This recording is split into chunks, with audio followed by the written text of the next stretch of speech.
The autumn breeze carried the sweet scent of maple leaves through downtown Springfield's busy streets. Outside Sweet Scoop's ice cream shop, a small figure stood patiently, occasionally peeking through the store's window at the colorful display of ice cream flavors. This was Olivia Bennett, a 9-year-old whose dark eyes sparkled with the kind of innocence only childhood can bring.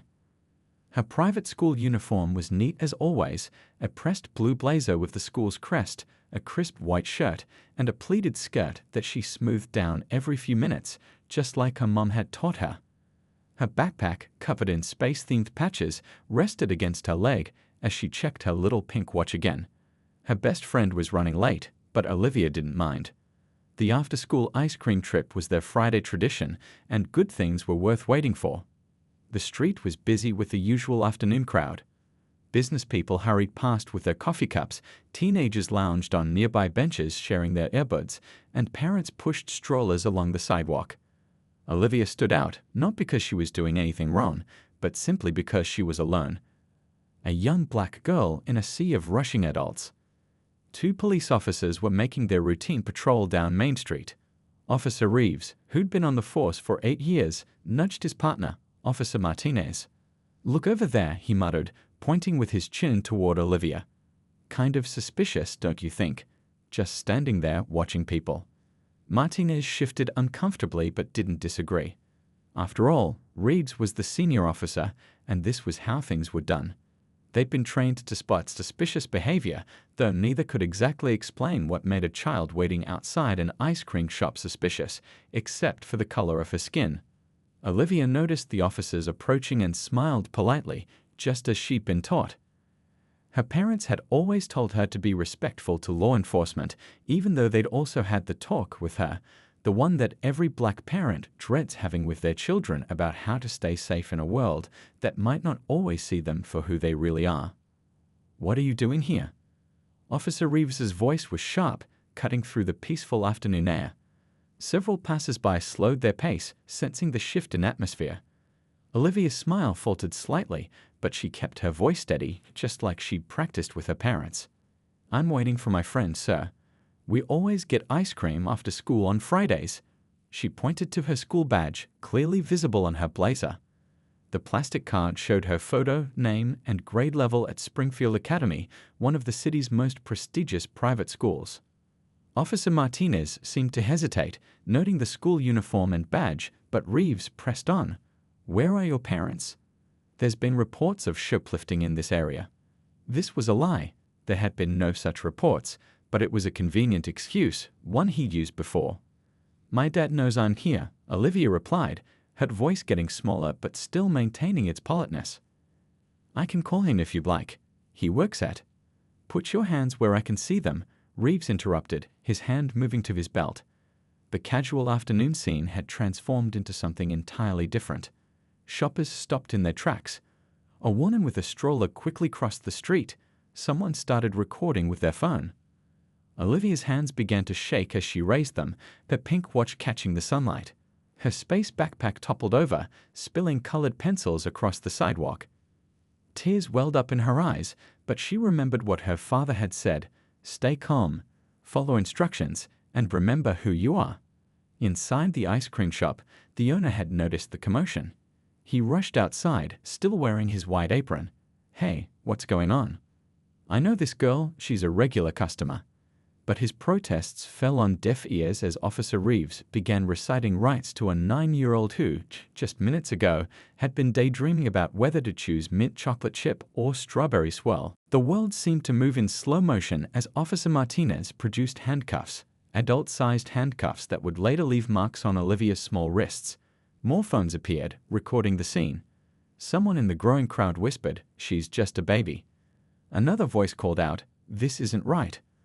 Through her tears, Olivia caught sight of her friend finally arriving at the corner, stopping in horror at the scene unfolding. The friend's mother quickly pulled out her phone, her fingers flying across the screen as she made an urgent call. As Olivia was led to the patrol car, she held her head high despite her tears, remembering her father's words about dignity. She couldn't understand why this was happening. She'd done everything right. She'd worn her uniform properly, stayed where she was supposed to, spoken politely, and followed instructions. Yet here she was, being put into the back of a police car, her backpack and scattered colored pencils left behind on the sidewalk like breadcrumbs, marking the spot where her childhood innocence began to crack. The autumn breeze still carried the sweet scent of maple leaves, but now it also carried the murmurs of angry onlookers, the clicks of phone cameras, and the soft sobs of a 9-year-old girl who had only wanted ice cream with her friend on a Friday afternoon. Little did anyone know that this moment would spark a chain of events that would shake the Springfield Police Department to its core, all because two officers couldn't see past their prejudices to recognize that sometimes a child waiting for ice cream is just a child waiting for ice cream.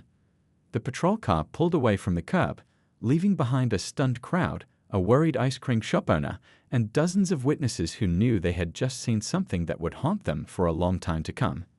As the car turned the corner, Olivia closed her eyes and whispered a quiet prayer, hoping her dad would come soon and make everything right again. The police station loomed ahead, a gray building that seemed much bigger and scarier than when Olivia had visited it during a school field trip last year. That day, she proudly told everyone that her dad worked there, though she kept quiet about exactly what he did. Now, sitting in the back of the patrol car with her hands cuffed behind her, that same building filled her with dread. Through the car window, she could see people on the street stopping to stare. Some had their phones out, recording everything. A few shouted at the officers, their voices muffled through the glass. Officer Reeves ignored them all, his jaw set tight as he drove. Officer Martinez kept glancing back at Olivia through the rearview mirror, something uncertain flickering in his eyes. "Please." Olivia tried again, her voice steady despite her tears. "My dad works at the station. If you just let me call him." "Quiet back there," Officer Reeves snapped, turning up the radio to drown out her voice. But Olivia noticed Officer Martinez's fingers drumming nervously on his knee. She remembered what her father always said about speaking up for yourself, even when scared. As they pulled into the station's parking lot, a small crowd had already gathered. News traveled fast in Springfield, and the sight of two officers arresting a young girl in a private school uniform had spread like wildfire across social media. Several people held up their phones, documenting everything. The officers led Olivia through the station's back entrance, trying to avoid the growing crowd out front. The familiar smell of coffee and paper hit her nose, the same smell that lingered on her dad's uniform when he came home from work. But now it felt different, threatening somehow. Inside, the station buzzed with activity. Officers looked up from their desks, their conversations dying mid-sentence as they saw who the suspect was. A young desk sergeant dropped her coffee cup, brown liquid spreading across the floor unnoticed. "What's the charge?" the booking officer asked, his voice heavy with disbelief as he looked at Olivia, then at the two officers. His hand hovered over the keyboard, reluctant to type. "Suspicious behavior and potential shoplifting," Officer Reeves stated, but his voice had lost some of its earlier confidence. Under the fluorescent lights of the station, with dozens of eyes on him, the absurdity of the situation was becoming harder to ignore. "She was casing the ice cream shop," he added defensively, but even Officer Martinez shifted uncomfortably at these words. The booking officer looked at Olivia's school uniform, her tear-stained face, and the adult-sized handcuffs that were clearly too big for her small wrists. "You're booking a child for standing outside an ice cream shop." Other officers had started gathering around, their expressions ranging from concern to outright anger. A female officer stepped forward, her name tag reading Officer Chen. "Take those cuffs off her right now," Officer Chen demanded, her voice carrying the authority of someone used to being obeyed. When Officer Reeves hesitated, she added, "Or I'll call the captain myself." "I've been trying to tell you," Olivia spoke up, her voice somehow finding strength in Officer Chen's presence. "My dad is." The station's front doors burst open with a bang that made everyone jump. A tall figure in a captain's uniform strode in, his face a storm of controlled fury. The crowd of officers parted like the Red Sea, and even Officer Reeves took an instinctive step back. "Daddy!" Olivia cried out, finally letting her brave facade crack. The station fell so quiet you could hear a pin drop. Officer Reeves's face went pale as realization dawned. Officer Martinez looked like he wanted the ground to swallow him whole. "Take those cuffs off my daughter. Now." Captain Bennett's voice was quiet but carried the weight of thunder. Officer Chen was already moving, her gentle hands carefully removing the handcuffs from Olivia's wrists. Olivia ran to her father, burying her face in his uniform as he knelt to hold her. For a moment, he wasn't the police captain, he was just a father comforting his frightened child. The other officers watched in silence, many of them parents themselves, imagining their own children in this situation. "Sir, we didn't know," Officer Reeves started to explain, but Captain Bennett held up one hand, silencing him instantly. "You didn't know she was my daughter," the captain said, his voice level but filled with barely contained emotion. "And that's exactly the problem. Would it have made a difference if she wasn't? Would you have treated any other 9-year-old girl this way?" The question hung in the air, heavy with implications. Several officers looked down at their feet, uncomfortable with the truth those questions revealed. "Both of you, my office now," Captain Bennett ordered, his arm still around Olivia's shoulders. "Officer Chen, would you please get my daughter some water and call her mother?" As Officer Chen led Olivia to the break room, the young girl could hear her father addressing the gathered officers. "What happened today is not what we stand for. This is not why we wear this badge. And things are going to change." In the break room, Olivia sat with her water, her hands still shaking slightly. Through the window, she could see more people gathering outside the station, some holding signs hastily made after videos of her arrest went viral. Officer Chen sat with her, quietly offering tissues and a reassuring presence. "Your dad's a good man," Officer Chen said softly. "And you were very brave today." Olivia nodded, thinking about how her father always told her that sometimes the scariest moments in life could lead to the most important changes. She didn't fully understand it yet, but she could feel it. This wasn't just about her anymore. This was about every child who looked like her, every parent who feared for their children, and every officer who needed to learn to see beyond their prejudices. Outside the break room, she could hear raised voices from her father's office, the words muffled but the tone clear. Change was coming to the Springfield Police Department, and it had started with an innocent trip to get ice cream on a Friday afternoon. As the sun began to set outside, casting long shadows through the station windows, Olivia realized that while this day would always stay with her, it wouldn't define her. Instead, it would be the day that helped define a necessary change in her community, all because she had stayed strong and remembered who she was, just like her father had taught her. The fluorescent lights of the police station's break room buzzed overhead as Olivia sat with Officer Chen, clutching a paper cup of water. Her hands had finally stopped shaking, but her mind kept replaying everything that had happened. The ice cream shop seemed like it was days ago now, though only a couple of hours had passed. Through the break room's windows, she could see officers hurrying back and forth, their usual confident strides replaced by uncertain movements. Nobody quite knew how to handle what had just happened. The daughter of their own captain, arrested for being black outside an ice cream shop, it was like a nightmare that had walked right into their station. Officer Chen had found Olivia's backpack, retrieved from the sidewalk where it had fallen. The space-themed patches were a little scuffed now, and some of her colored pencils were missing, but having it back made Olivia feel a little more like herself again. She hugged it close, breathing in the familiar smell of home. "Your mom's on her way," Officer Chen said softly, sliding a package of cookies across the table. They were the kind from the vending machine, not as good as ice cream, but a kind gesture nonetheless. "She got stuck in traffic, but she'll be here soon." Olivia nodded, taking a cookie but not eating it. She could hear her father's voice from his office, not the words but the tone. She'd never heard him sound like that before, like thunder wrapped in velvet, powerful but controlled. The walls of his office weren't thick enough to completely muffle the conversation happening inside. More officers kept walking past the break room, trying to look casual as they glanced in at her. Some offered small waves or sympathetic smiles.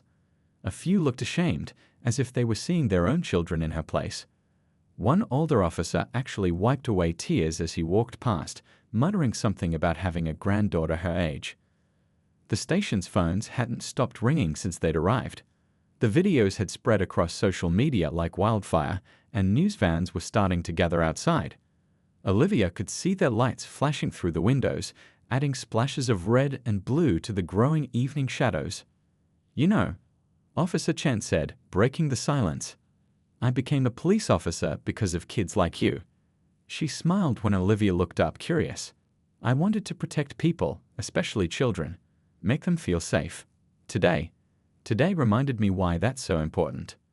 Before Olivia could respond, the door burst open and her mother rushed in, still wearing her hospital scrubs from her nursing shift. "Baby," she cried, wrapping Olivia in a fierce hug that smelled of antiseptic and love. "Mom," Olivia whispered, and finally, in her mother's arms, she let herself cry properly. Not the quiet tears from earlier, but deep, body-shaking sobs that released all the fear and confusion she'd been holding inside. Officer Chen quietly slipped out, giving the family their privacy, but not before she heard Olivia's mother whisper, "I'm so sorry, baby. This should never have happened to you. Never." The sound of a door slamming echoed through the station. Officers Reeves and Martinez emerged from the captain's office, both looking pale. Officer Reeves walked straight to his desk, pulled out his badge, and placed it down with shaking hands. Officer Martinez stood in the hallway, looking lost, before walking over to the break room. He stood in the doorway, his own eyes red. "Ma'am," he addressed Olivia's mother, who turned to face him, one arm still protectively around her daughter. "I'm sorry. I know it's not enough, but I'm sorry. I should have stopped it. I should have." "Yes," Olivia's mother cut him off, her voice firm but not unkind. "You should have. But now you know better, and that means you have to do better." More officers had gathered in the hallway, listening. Among them was the booking officer who had first questioned the arrest. He stepped forward, addressing everyone within earshot. "What happened today isn't just about one incident or two officers," he said. "It's about all of us. Every time we saw something wrong and stayed quiet. Every time we let our biases affect our judgment. Every time we forgot that the badge means protect and serve, protect and serve everyone." The station had grown quiet, everyone absorbing his words. Even the phones seemed to ring less urgently. Outside, the news van's lights continued to flash, but inside, something was shifting. It was like the whole building was holding its breath, waiting for what would come next. Captain Bennett emerged from his office, his uniform jacket now draped over his arm. He looked tired but determined. Walking over to his family, he placed a gentle hand on Olivia's shoulder. "Ready to go home, sweetheart?" he asked softly. Then, looking at his assembled officers, he added in a stronger voice, "Tomorrow, we start making changes. Real ones. I expect everyone here at 7 a.m. sharp. We're going to talk about what happened today, and we're going to make sure it never happens again." As the Bennett family walked out of the station together, officers lined the hallway. Not at attention, not saluting, but standing there as witnesses to a moment they knew would change their department forever.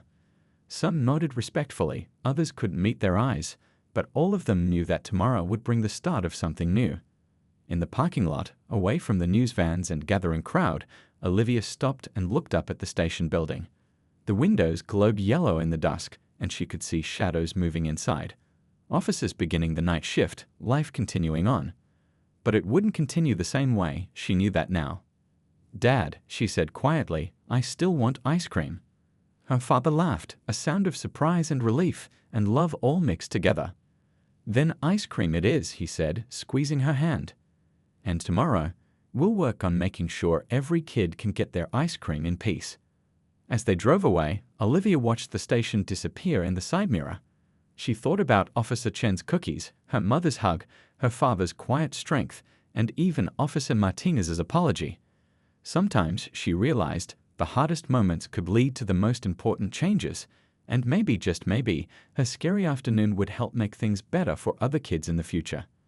The city lights were coming on as they drove, casting warm glows against the darkening sky. Tomorrow would bring news reports and investigations, meetings and changes, but tonight was for family, for healing, and yes, for ice cream. The room erupted in murmurs as officers began to talk amongst themselves. Some nodded in agreement, others looked uncertain, but all of them knew that this moment would define their department for years to come. "Sir," Officer Chen raised her hand, speaking for many, "how can we help?" Captain Bennett smiled for the first time that morning.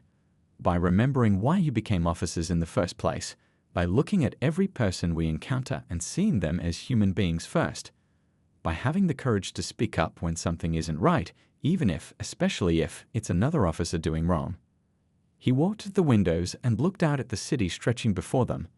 My daughter is going back to school today. She's brave enough to face the world after what happened. The question is, are we brave enough to face ourselves and make the changes needed to ensure this never happens again? The silence that followed was different from the one at the start of the meeting. This wasn't the silence of discomfort or shame, it was the silence of people confronting hard truths and making decisions about who they wanted to be. The news vans are still outside, Captain Bennett noted, gesturing to the parking lot below. They want to know what we're going to do about this incident. But this isn't about managing public relations or protecting the department's image. This is about protecting and serving every member of our community, especially the most vulnerable. He turned back to face his officers. I'm not just speaking as your captain now. I'm speaking as a father who had to comfort his terrified child. As a black man who knows this could happen to any child who looks like mine. And as a police officer who believes we can do better, we must do better. The morning sun now filled the room completely, leaving no shadows for anyone to hide in. Captain Bennett picked up his badge from the podium and pinned it back on his uniform. So, he said, who's ready to be part of the change? One by one, officers stood up. First Officer Chen, then others, until the entire room was on their feet. It wasn't a standing ovation or a dramatic gesture, it was a quiet commitment to do better, to be better. As the meeting ended and officers filed out to begin their shifts, there was a different energy in the air. The weight of yesterday's events remained, but now it was accompanied by something else. The sense of purpose that comes with knowing you're part of something important, something necessary, something right. Captain Bennett remained in the conference room after everyone left, looking at his daughter's picture on his phone. She was smiling in her school uniform, the same one she'd been wearing yesterday. We're going to make it better, he whispered to the photo. I promise. 1 week after the ice cream shop incident, the Springfield Police Department was a different place. The usual sounds of ringing phones and radio chatter remained, but there was something new in the air, a sense of purpose, of change in motion. The morning sun streamed through windows that had been washed clean, symbolic of the department's new commitment to transparency. In the community room, once used mainly for press conferences, a diverse group of local residents sat around a large table.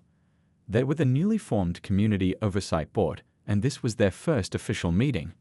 Among them sat Olivia's mother, still in her nursing scrubs from her night shift, her presence a constant reminder of why they were all there. We've reviewed the body camera footage, a board member was saying, her voice firm but fair. Both officers' cameras were functioning, which gives us a clear picture of what happened. On the screen behind her, frozen images showed different angles of that Friday afternoon, moments that had changed everything.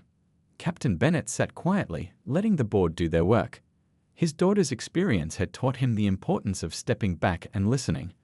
The department's old habit of investigating itself, of closing ranks when questioned, was over. In another room down the hall, Officer Chen was leading a training session.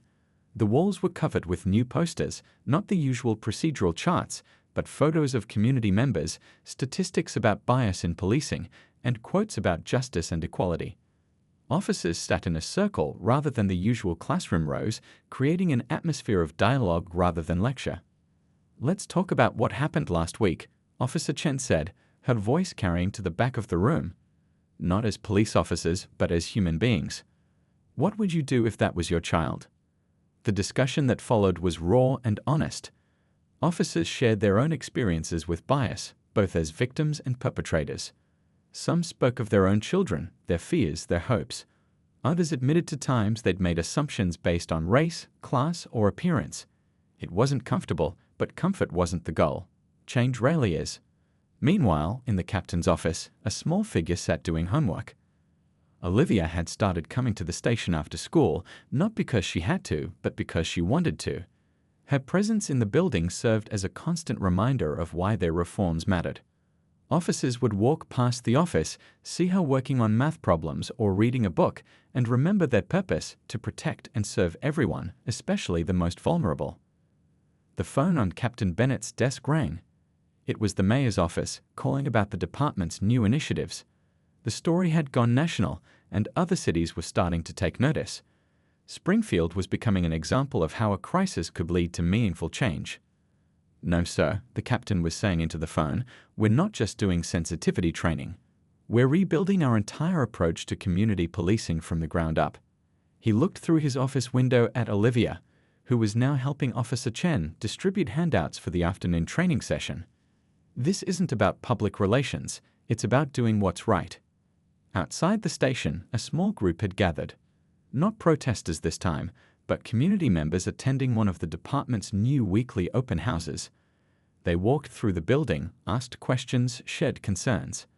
Some brought cookies, others brought stories, all brought hope for better relationships between police and the people they served. In the break room, now renamed the Community Connection Space, Officer Martinez sat with a group of teenagers from the local high school. He'd been reassigned to community outreach, and today they were planning a youth police dialogue program. The teens were skeptical at first, but his honesty about his role in Olivia's arrest had earned their respect. He wasn't hiding from his mistakes, he was learning from them. The hardest part, he told them, is admitting when you're wrong. But it's also the most important part. The teenagers nodded, understanding that change starts with acknowledgement. Back in the main hall, new photographs lined the walls. They showed officers at community events, playing basketball with kids, helping elderly residents, attending neighborhood meetings. But they also showed harder moments, protests, confrontations, tears. The department wasn't hiding from its past, it was learning from it. Olivia's story had become more than just a viral video or a news headline. It had become a catalyst for change, a reminder that sometimes the most powerful lessons come from the most painful moments. Her father's badge, which once represented authority, now represented responsibility, not just to enforce the law, but to ensure justice was truly just. As the afternoon sun began to set, casting long shadows through the station windows, Captain Bennett watched his daughter packing up her homework. She caught him looking and smiled, not the hesitant smile of that day at the ice cream shop, but a real, confident one. She was no longer afraid of the police station because she had helped transform it into something better. "Ready to go home, Dad?" she asked, shouldering her backpack, still decorated with space patches, but now sporting a new addition, a small pin that read Agent of Change. "Almost," he replied, signing one last document, approval for another community program. "You know, none of this would have happened if you hadn't been so brave that day." Olivia considered this, then shook her head. "It's not about being brave," she said with the wisdom that sometimes only children possess. "It's about being who you're supposed to be, even when others don't see you that way." As they walked out of the station together, they passed Officer Chen's training room, where the evening session was just beginning. Through the door, they could hear her voice. "Remember, every person we meet is someone's child, someone's loved one. Our job isn't just to police the community, it's to be part of it." The setting sun painted the sky in shades of orange and purple, a beautiful end to another day of change. In the parking lot, a patrol car pulled in, its officers returning from a community meeting. They waved to Olivia, not because she was the captain's daughter, but because she had become a symbol of something important. A reminder that true protection means seeing the humanity in everyone, especially in those moments when it matters most. As they drove home, Olivia looked back at the station through the car window. The building looked different now, not because it had changed on the outside, but because everything inside had changed. And sometimes, that's where the most important changes begin. 6 months had passed since that fateful Friday afternoon at the ice cream shop. The maple trees that had witnessed Olivia's arrest were now heavy with spring blossoms, their sweet scent filling the air outside the Springfield Police Department. Inside, the changes were even more noticeable than the changing seasons. The main lobby, once a stark and intimidating space, had been transformed. Children's artwork covered one wall, drawings and letters from local elementary schools, including several from Olivia's class. Their art project theme had been community heroes, and many had chosen to draw police officers standing alongside teachers, doctors, and firefighters. Officer Chen, now promoted to training coordinator, was leading a morning briefing. The old-style bulletins about suspect descriptions and crime statistics had been replaced with community updates and success stories. Today's main topic was the department's latest achievement, 6 months without a single complaint of racial profiling. "Remember how far we've come," she told the assembled officers, "but never forget why we had to change." Her eyes drifted to a framed newspaper article on the wall, the story of Olivia's arrest and its aftermath. The article had won a local journalism award, not for exposing scandal, but for documenting transformation. In the community room, Captain Bennett sat with the oversight board for their monthly meeting. The board had grown from its initial members to include high school students, business owners, and even a former critic of the department who'd been won over by their genuine commitment to change. The numbers speak for themselves, a board member was saying, pointing to a screen filled with statistics. Community trust is up 70%.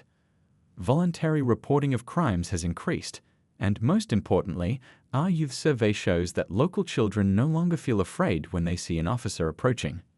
The captain smiled, remembering how just yesterday he'd watched Olivia and her friends wave excitedly to a passing patrol car. The officers had stopped, talked with the kids, and even joined their improvised basketball game for a few minutes. Such scenes were becoming common across Springfield. Outside in the parking lot, Officer Martinez was running a new program he'd created, the Youth Police Academy. A group of teenagers, including some who'd once been suspicious of law enforcement, were learning about police work from a different perspective. They weren't being taught to fear authority, but to understand it, question it when necessary, and maybe even become part of it. "You see this badge?" he asked the group, holding up his shield. "It's not about power, it's about responsibility. Each of you has the power to make your community better, badge or no badge." The teens nodded, some taking notes. One girl raised her hand. "Is it true that this program started because of what happened to the captain's daughter?" Officer Martinez looked thoughtful before answering. "That was the wake-up call we needed. But the change happened because everyone, police and community, decided to do better." Back inside, Olivia was sitting in her usual spot in her father's office, but she wasn't doing homework today. Instead, she was preparing a speech. The department had invited her to speak at the graduation ceremony for the first class of officers trained under the new system. "Dad," she called out, "can you help me with this part?" She pointed to her notebook where she'd written, "Sometimes the scariest moments can lead to the best changes." Captain Bennett read over her shoulder. "That's perfect," he said softly. "Simple and true." The afternoon sun streamed through the windows, catching the new plaque on the wall. It read, "To protect and serve, every member of our community every day." Below it hung a collection of photos showing officers and citizens working together, cleaning up parks, running youth programs, attending community events. In the break room, now officially renamed the Community Connection Space, a group of officers was meeting with local shop owners. The ice cream shop owner from that fateful day was there, now a regular participant in community policing initiatives. The shop had become a popular spot for officers to meet with local kids, building relationships over chocolate sundaes and sprinkles. "You know what the best part is?" the shop owner was saying. "The kids aren't afraid anymore. They see an officer walk in, and they wave, say hello. That's what community should be like." As the day drew to a close, Captain Bennett and Olivia walked out of the station together, their usual routine now. But today, they had company. Officer Chen, Officer Martinez, and several other officers were heading to the community center for a neighborhood dinner, another new tradition that had grown out of the changes. "Remember when you said you wanted ice cream that day?" Captain Bennett asked his daughter as they walked. "Look what came from that." Olivia looked around at the officers walking with them, at the community members who waved as they passed, at the station behind them where so much had changed. "I just wanted ice cream," she said with a smile. "But I guess sometimes you get something even better." They'd passed the spot where she'd been arrested 6 months ago. The space had been transformed into a small community garden, with benches where officers and citizens could sit and talk. A small plaque there read, "From this spot, change grew." At the community center, tables were filled with families sharing meals and stories. Officers sat scattered throughout, not in a group apart, but mixed in with everyone else. Children ran around playing, unafraid of the uniforms in their midst. This was the new normal in Springfield. As Olivia prepared to give her speech to the room, she looked out at the faces before her.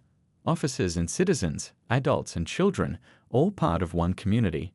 She thought about that scared little girl outside the ice cream shop and how sometimes the worst moments can lead to the best changes. 6 months ago, she began, her voice clear and strong. "I learned that change isn't just about what happens to you.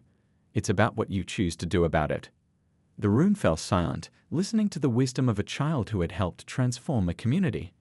Outside, the spring breeze carried the scent of maple blossoms through the streets of Springfield, where police cars now drove slowly past playing children who waved instead of running away. And in the ice cream shop window, a new sign hung, "Everyone welcome here, community first." It was more than just a slogan.